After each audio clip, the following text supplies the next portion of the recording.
ಮಕ್ಕಳಿಗೆ ಆಟ ಆಡೋದಂದ್ರೆ ಅದು ಮನೋರಂಜನೆ ಮಾತ್ರ ಅಲ್ಲ, ಅದೊಂದು ದೊಡ್ಡ ಕಲಿಕೆನೇ ಹೌದು. ಏನಂತ ನೋಡೋಣವಾ?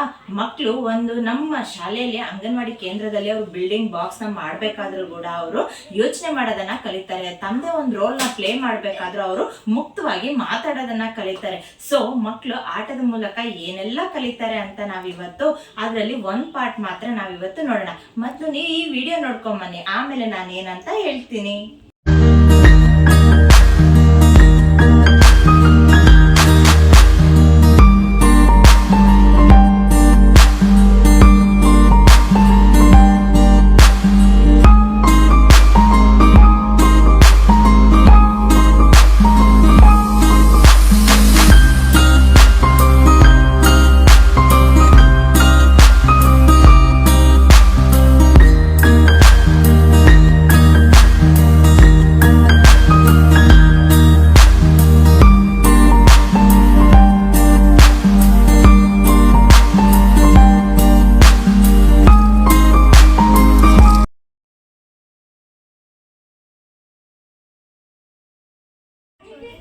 ನೋಡಿದ್ರಲ್ಲ ಪಾಲಕ ಪೋಷಕರೇ ಈ ವಿಡಿಯೋ ನೋಡೋದ್ರ ಮೂಲಕ ನಿಮ್ಗೆ ಏನ್ ಗೊತ್ತಾಯ್ತು? ಈಗ ತಾಯಿ ತಂದೆ ಅಜ್ಜ ಅಜ್ಜಿ ಯಾರೇ ಆಗಿರ್ಬೋದು ಮನೆಯಲ್ಲಿ ಈಗ ಮಕ್ಕಳಿಗೆ ಟೈಮ್ ಕೊಡೋಕೆ ಆಗ್ತಾ ಇಲ್ಲ. ಕಾರಣ ನಿಮ್ಗೆ ಗೊತ್ತಾ ಇದೆ, ಈಗ ಮೊಬೈಲ್ ಅಂತೆ, ಟಿವಿ ಅಂತೆ, ಅದರಲ್ಲಿ ವಾಟ್ಸಪ್, ಯೂಟ್ಯೂಬ್ ಬರೀ ಇದೇ ನೋಡೋದೇ ಆಯ್ತು. ಇದ್ರ ಜೊತೆಗೆ ಇದನ್ನ ನೋಡ್ತಾ ನೋಡ್ತಾ ಮಕ್ಕಳು ಅದೇ ಕಲ್ತು ಬಿಟ್ಟಿದ್ದಾರೆ. ಸೊ ಹಿಂಗಾಗಿ ಮಕ್ಕಳಿಗೆ ಫಿಸಿಕಲ್ ಆಕ್ಟಿವಿಟೀಸ್ ಅನ್ನೋದೇ ಇಲ್ಲದೆ ಇರೋ ಹಾಗಾಗಿದೆ. ಮಕ್ಕಳು ಫಿಸಿಕಲ್ ಆಕ್ಟಿವಿಟಿ ಅಂದ್ರೆ ಆಟ ಆಡೋದ್ರ ಮೂಲಕ ಮಕ್ಕಳಿಗೆ ಯಾವ ರೀತಿಯಾಗಿ ನಾವು ಕಲಿಕೆಯನ್ನ ಮಾಡೋದು. ನಮ್ಮ ಅಂಗನವಾಡಿಲೂ ಅಷ್ಟೇ, ಬರೀ ಓದು ಬರೆಯೋದು ಬರೀ ಇದು ಮುಖ್ಯ ಅಲ್ಲ. ಇಲ್ಲಿ 3 ರಿಂದ 6 ವರ್ಷದ ಮಕ್ಕಳಿಗೂ ಕೂಡ ನಾವು ಕ್ರಿಯಾತ್ಮಕ ಚಟುವಟಿಕೆಗಳ ಮೂಲಕ ಮಕ್ಕಳಿಗೆ ಯಾವ ರೀತಿಯಾಗಿ ನಾವು ಕಲಿಸ್ಬೋದು. ಅವರ ಒಂದು ಬುದ್ಧಿಶಕ್ತಿ ಬೆಳವಣಿಗೆ ಆಗಿರ್ಬೋದು, ಅವರ ಮಾತಿನ ಕೌಶಲ್ಯ ಆಗಿರ್ಬೋದು, ಅವ್ರ ಫಿಸಿಕಲ್ ಡೆವಲಪ್ಮೆಂಟ್ ಆಗಿರ್ಬೋದು, ಆಮೇಲೆ ಸೋಷಿಯಲ್ ಸ್ಕಿಲ್ಸ್ ಆಗಿರ್ಬೋದು, ಮತ್ತೆ ಇನ್ನೇನಂತ ಕ್ರಿಯೇಟಿವಿಟಿ, ಅವರ ಒಂದು ಯೋಚನಾ ಶಕ್ತಿಯನ್ನ ಯಾವ ರೀತಿಯಾಗಿ ನಾವು ಡೆವಲಪ್ ಮಾಡೋದು, ಅವ್ರ ಸಿನಾಪ್ಟಿಕ್ ಕನೆಕ್ಷನ್ ನ ಯಾವ ರೀತಿಯಾಗಿ ನಾವು ಒಂದಕ್ಕೊಂದು ಕನೆಕ್ಷನ್ ಮಾಡೋದು, ಅವರು ಒಂದೊಂದು ಸಂದರ್ಭ ಸಮಯ ಬಂದಂಗೆಲ್ಲ ಅವ್ರವ್ರ ಕನೆಕ್ಷನ್ ಅವರದ್ದು ಕ್ರಿಯೇಟ್ ಮಾಡ್ಕೊಂತಾರೆ. ಸೊ ಈ ರೀತಿಯಾಗಿ ಮಕ್ಕಳಿಗೆ ನಾವು ಆಟ ಆಡೋದಕ್ಕೆ ಒಂದು ವೇದಿಕೆನ ಕ್ರಿಯೇಟ್ ಮಾಡ್ಕೊಡ್ಬೇಕು. ವೇದಿಕೆ ಅಂದ್ರೆ ನೀವೇನ್ ಸ್ಟೇಜ್ ಹಾಕಿ ಇದು ಹಾಕಿಸಿ ಆ ತರ ಮಾಡೋದು ಬೇಡ. ಸೊ ಮನೇಲಿ ಮಕ್ಕಳಿಗೆ ಆಟ ಆಡೋದಕ್ಕೆ ನಾವು ಅವಕಾಶ ಮಾಡ್ಕೊಡ್ಬೇಕಾಗಿದೆ. ಈಗೆಲ್ಲ ಇದು ಕಂಪ್ಯೂಟರ್ ಯುಗ. ಸೊ ಮಕ್ಕಳು ಹುಟ್ಟಿದಾಗಿಂದಾನು ಕಂಪ್ಯೂಟರ್, ಮೊಬೈಲ್ ಇದನ್ನ ನೋಡಿನೇ ಬೆಳೀತಾ ಇದ್ದಾರೆ. ಇದರಿಂದ ಅವ್ರ ಕಣ್ಣಿಗಾಗಿರ್ಬೋದು, ಮೈಂಡಿಗಾಗಿರ್ಬೋದು, ಅವ್ರ ಯೋಚನಾ ಶಕ್ತಿ ಮೇಲೆ ದೊಡ್ಡ ಒಂದು ಹೊಡೆತ ಬೀಳ್ತಾ ಇದೆ.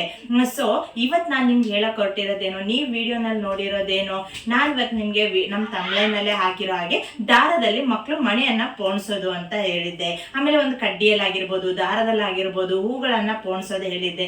ಸೊ ಇದರಿಂದ ಮಕ್ಕಳ ಒಂದು ಕೈ ಮತ್ತೆ ಕಣ್ಣಿನ ಒಂದು ಕನೆಕ್ಷನ್ ಬಿಲ್ಡಪ್ ಆಗುತ್ತೆ.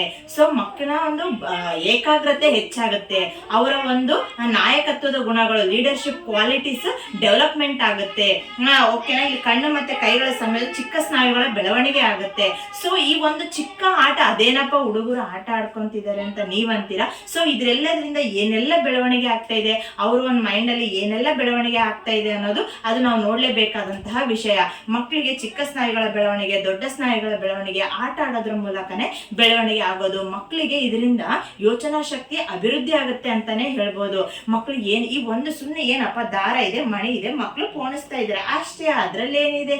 ಅದರಲ್ಲಿ ಸಾಕಷ್ಟು ವಿಷಯಗಳು ಅಡಗಿವೆ. ಅಂಗನವಾಡಿಯಲ್ಲೂ ಹೀಗೆ ಪ್ರತಿ ಹಂತದಲ್ಲೂ ಕೂಡ ಮಕ್ಕಳಿಗೆ ಆಕ್ಟಿವಿಟೀಸ್ ನ ಮಾಡಿಸೋದ್ರ ಮೂಲಕ ಅವರ ಒಂದು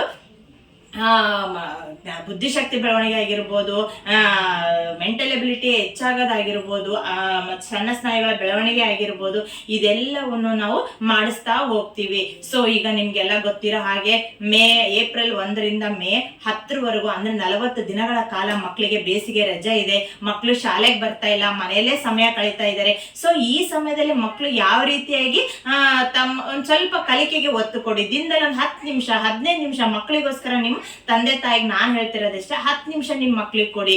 ಆ 10 ನಿಮಿಷ ಅವ್ರ ಜೀವನದಲ್ಲಿ ಮರೆಯಲಾಗದಷ್ಟು ಕಲಿಕೆ ಅನ್ನೋದು ತುಂಬುತ್ತೆ ಅವರ ಒಂದು ಮೆದುಳು ಶಕ್ತಿಗೆ ಅಂತಾನೆ ಹೇಳಕ್ಕೆ ಇಷ್ಟಪಡ್ತಾ ಇದ್ದೀನಿ. ಸೊ ಪೇರೆಂಟ್ಸ್ ಹೀಗೆ ನೀವು ಒಂದು ಸಣ್ಣ ಸಮಯದಲ್ಲಿ ಏನೋ ರೊಟ್ಟಿ ಮಾಡ್ತಾ ಇರ್ತೀರಾ, ಚಪಾತಿ ಮಾಡ್ತಾ ಇರ್ತೀರಾ, ಅವ್ರಿಗೆ ಒಂದ್ ಸ್ವಲ್ಪ ಕೈಯಲ್ಲಿ ಹಿಟ್ಟು ಕೊಡಿ. ಅವ್ರು ಅದರಿಂದ ಆಕಾರಗಳನ್ನ ಮಾಡ್ತಾರೆ, ಶೇಪ್ಸ್ ಮಾಡ್ತಾರೆ. ಅಮ್ಮ ನಾನೊಂದು ಸಣ್ಣದು ವೃತ್ತಾಕಾರದ್ದು ರೊಟ್ಟಿ ಮಾಡಿದ್ದೀನಿ ಅಂತಾರೆ. ನೀವು ನೋಡಿ ಅವ್ರ ಖುಷಿ ನೋಡಿ, ಅವ್ರ ಖುಷಿಲಿ ನೀವು ಭಾಗವಹಿಸಿ, ಆ ಖುಷಿನ ನೀವು ಅನುಭವಿಸಿ ಅಂತ ಹೇಳಕ್ಕೆ ನಾನು ಇಷ್ಟಪಡ್ತಾ ಇದ್ದೀನಿ. ಸೊ ಮಕ್ಳಿಗೆ 40 ದಿವಸ ರಜೆ ಇದೆಯೋ, ನಾನು ಪೇರೆಂಟ್ಸ್ ಗ್ರೂಪ್ ಅಲ್ಲಿ ನಿಮ್ಗೆಲ್ಲ ಶೇರ್ ಮಾಡ್ತಾ ಇದ್ದೀನಿ ಯಾವ ತರ ಮಾಡೋದು ಅಂತ. ಸೊ ಆ ತರ ವಿಡಿಯೋಸ್ ನ ನೀವು ನನ್ಗೆ ಹಾಕಿ, ನಾನು ಇದನ್ನ ನಮ್ಮ ಗ್ರೂಪಿಗೆ ECC ಗ್ರೂಪಿಗೆ ಹಾಕ್ತೀನಿ ಅಂತ ಹೇಳ್ತಾ, ಸೊ ಇವತ್ತು ದಾರದಲ್ಲಿ ಮಣಿ ಪೋಣಿಸೋದು ಯಾವ ರೀತಿ ಇದೆ, ಈ ಆಕ್ಟಿವಿಟೀಸ್ ನ ಯಾರೆಲ್ಲ ನೋಡಿದ್ರು ನಿಮ್ ಮಕ್ಕಳ ಜೊತೆಗೆ ಇದನ್ನ ನೋಡಿ ನನಗೆ ಈ ವಿಡಿಯೋನ ಶೇರ್ ಮಾಡಿ ಅಂತ ಹೇಳ್ತಾ ಈ ವಿಡಿಯೋನ ಇಲ್ಲಿಗೆ ಮುಗಿಸ್ತಾ ಇದ್ದೀನಿ. ಓಕೆ, ಬಾಯ್.